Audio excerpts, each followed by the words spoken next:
Bon, donc pour ceux qui disposeraient pas de l'information de ce qu'est cette fameuse lettre, donc déjà un petit point de contexte. Donc cette lettre a fuité entre guillemets dans nombre de visibilisations de travaux qui sont rendus de plus en plus difficilement disponibles sur le net, mais pour les gens qui ont réellement cherché à faire de l'histoire et de l'historiographie contemporaine et ont fouillé pendant des années, ont les archives. Donc c'est à recouper avec toutes les tentatives de processus de visibilisation de structuralisme sectaire ont eu lieu de l'organisation de la capture des appareils décisionnaires d'État des démocraties occidentales. Hein. On pense au père Régimbald, on pense à des choses plus sulfureuses, un peu comme Serge Monast, Aaron Russo, des gens qui ont essayé de prendre des positions publiques courageuses, soit pour faire de la désinformation, soit pour réellement essayer d'expliciter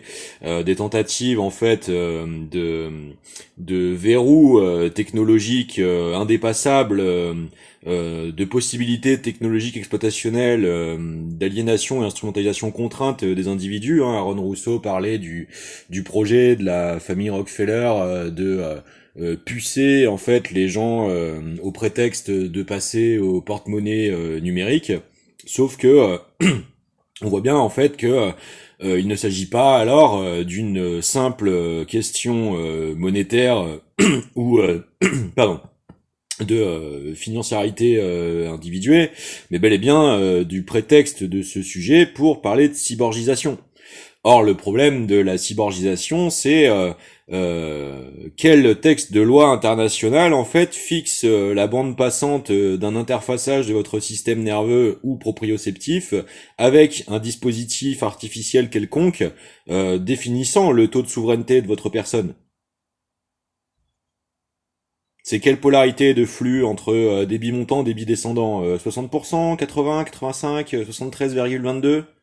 Bon, donc on voit bien à quel point ces sujets en fait sont particulièrement pervers et consistent en fait d'une réelle problématique sociétale qui est la vigilance souveraine, légitime et nécessaire au débordement technologique sur les libertés fondamentales et les constitutionnalités.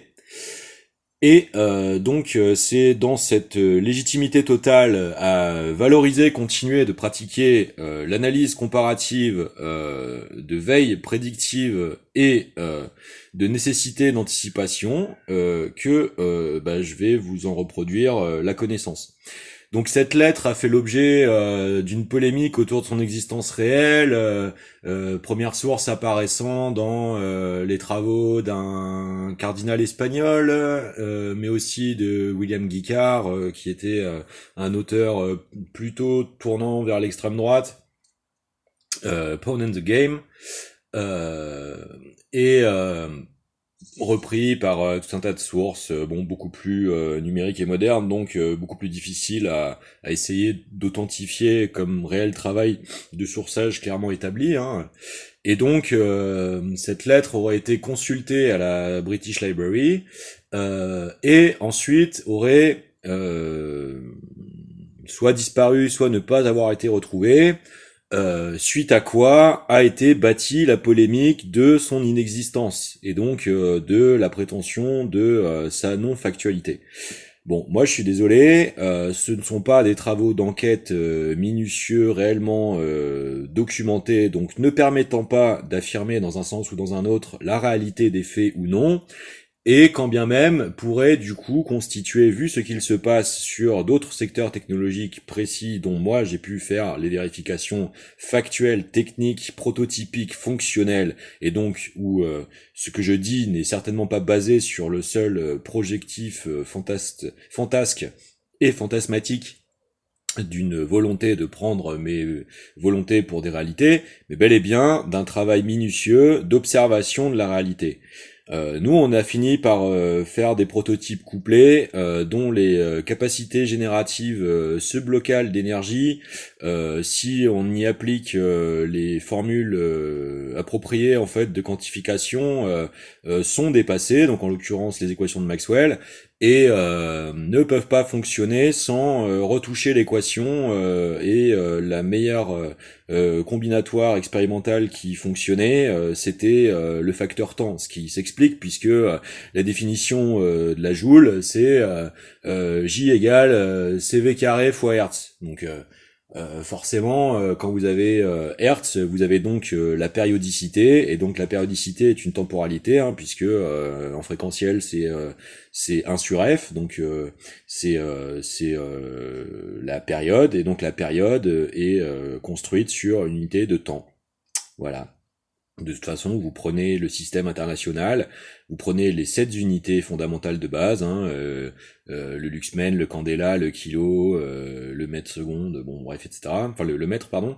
Eh bien, déjà fondamentalement pour 4 d'entre elles, vous avez la définition de la seconde qui joue, et donc c'est la seconde atomique qui est basée du coup sur l'évolution des travaux de l'observation du comportement de la vitesse de la lumière, puis des orbitales électroniques atomiques.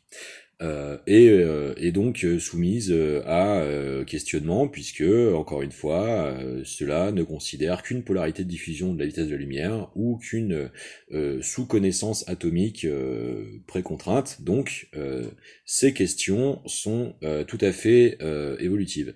Mais elles structurent l'intégralité du système international. Donc un travail documenté, appuyé, factuel de questionnement en fait de ces principes est tout à fait plausible, possible, légitime et fondé en recherche. Donc, je ne vois pas pourquoi je devrais donc me soumettre à une censure quelconque, surtout construite seulement sur des non-arguments d'autorité basés sur le déshonneur par association et non pas la stricte démonstrabilité méthodologique. Donc, eh bien, je poursuivrai la légitimité d'avoir recours au génie collectif pour traiter ces questions souverainement et légitimement comme il se doit dans une société libre d'elle-même. Donc, on reprécise un petit peu ce dont cette lettre est censée illustrer lorsque on questionne la phénoménologie historique des Illuminés de Bavière, hein, dont vous trouvez des exemples de description de stratégies de capture des postes décisionnaires par la ruse, notamment dans les confessions d'un type qui s'appelle de mémoire Éric Schneble, qui convertit au catholicisme américain, je précise, donc toujours traiter ses sources dans le doute, dans l'esprit de contradiction d'investigation, toujours dans la méthodologie de l'analyse comparative de toute façon. Il s'agit en fait de pouvoir, à défaut de pouvoir réellement appuyer définitivement une démonstration, au moins pouvoir déjà établir l'option de tendance potentielle, parce que on voit déjà comment c'est déjà un problème en fait de pouvoir faire du prospectif aujourd'hui. Donc c'est vraiment handicapant en fait, puisque si vous êtes au degré prédictif d'impossibilisation de la prospective, évidemment vous ne pourrez encore moins établir quoi que ce soit. Donc c'est particulièrement pénible.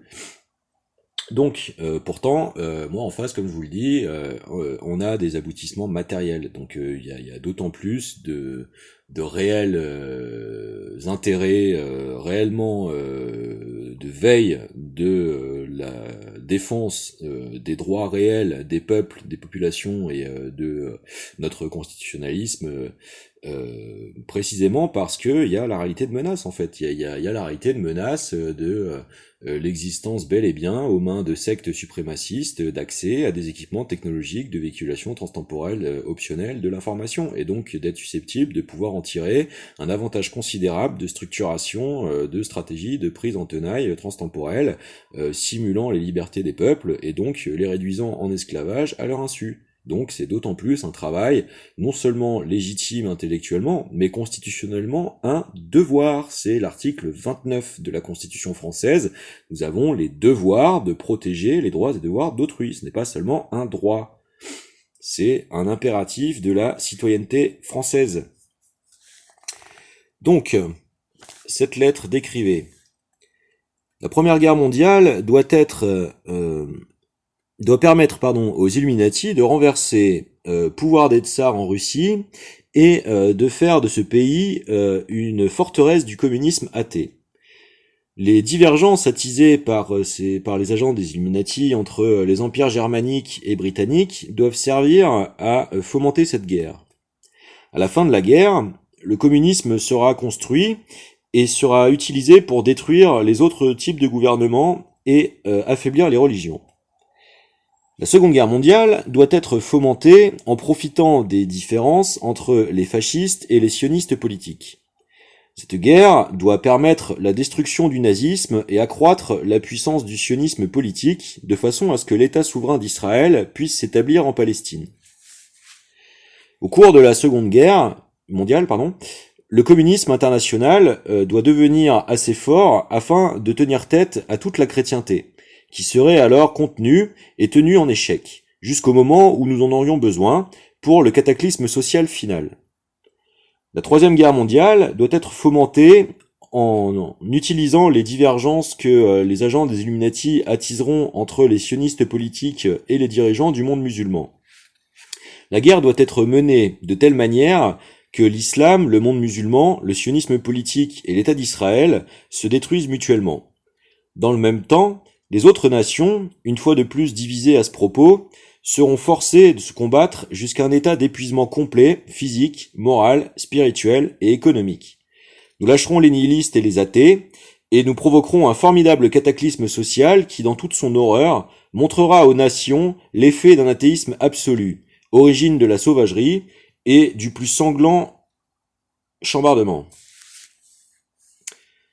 Puis tous les citoyens, obligés de se défendre eux-mêmes contre une minorité de révolutionnaires dans le monde, extermineront ces destructeurs de la civilisation et les masses déçues par la chrétienté, dont les esprits déistes seront à partir de ce moment sans boussole, à la recherche d'un idéal, sans savoir vers quoi tourner son adoration.